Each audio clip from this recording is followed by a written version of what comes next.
What's up, real estate growth hackers? I wanted to hop on real quick and talk about something that I think a lot of real estate agents need to hear. So I want to talk about why you might be training your audience, your sphere, your market to ignore you, right? So I think a lot of agents, what they do is they put out a lot of content, which is great. Some people aren't even putting out much content, which might actually be advantageous in some ways.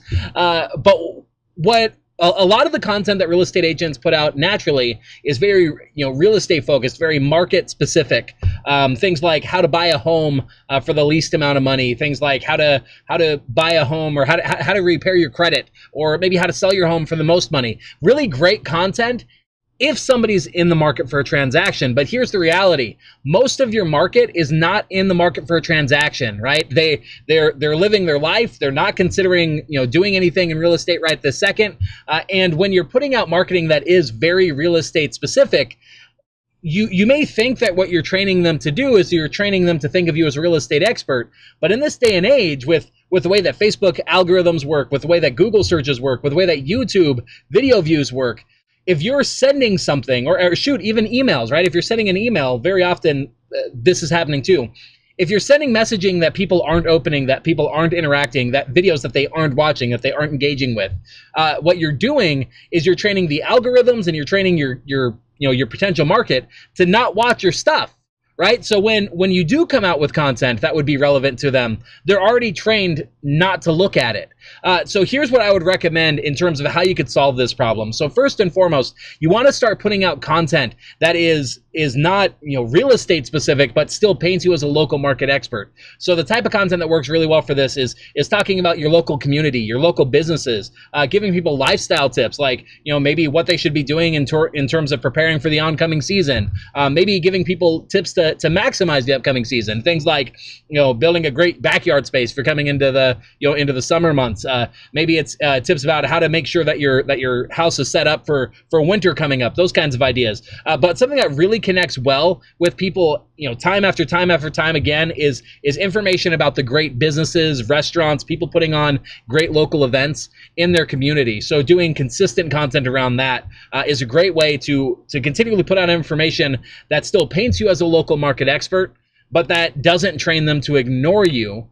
Because it's something that's not relevant to them. So it's always relevant, right? The people that are in your market that are living there, it's always going to be relevant to learn about the businesses that are doing things. Now, they may not love every single video. Not every single thing will connect with them. But what's great is that by doing enough different types of businesses, enough different restaurants, there's something that will. There's something that will connect with them. Whereas when it's constantly real estate information, essentially everything is something that they don't care about until they're in the market for a transaction. So what you do is you build up their knowledge of you with this more general local or lifestyle kind of content. And then what you do is you can use email sequences. You could use the PS in an email.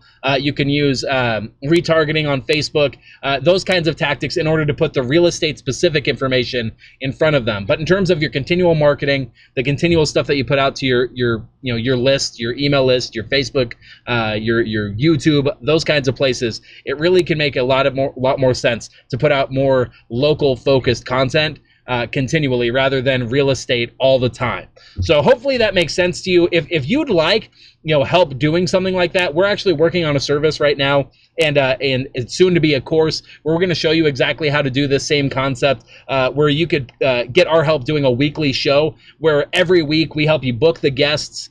We actually leverage a massive distribution strategy for you so that you can essentially become a local celebrity doing this localized content. If that's something that sounds interesting to you, there should be a link either in the email that you got this from, or if you're on Facebook or YouTube or wherever you're getting this, there should be a link for you to find out a little bit more about what we're doing and get on our calendar if that sounds like something that's interesting to you. Now, do note, it is something, it's anywhere from 1,000 to 2,500, maybe even more, depending on what you're looking to do per month in order for us to help you do this. But if that sounds like something that that price doesn't scare you, or maybe it scares you, but it still sounds reasonable, in order to get the kind of help to make that sort of show possible, making it super easy for you, we'd love to connect with you. But either way, I hope that this content is useful for you. I hope it makes sense to you in terms of how you can adjust maybe some of your content strategy to make sure that you're reaching your market and you're training them to open your messages and watch your videos rather than training them to ignore you. So again, I'm Zach Hammer with Real Estate Growth Hackers. I hope you have a great day.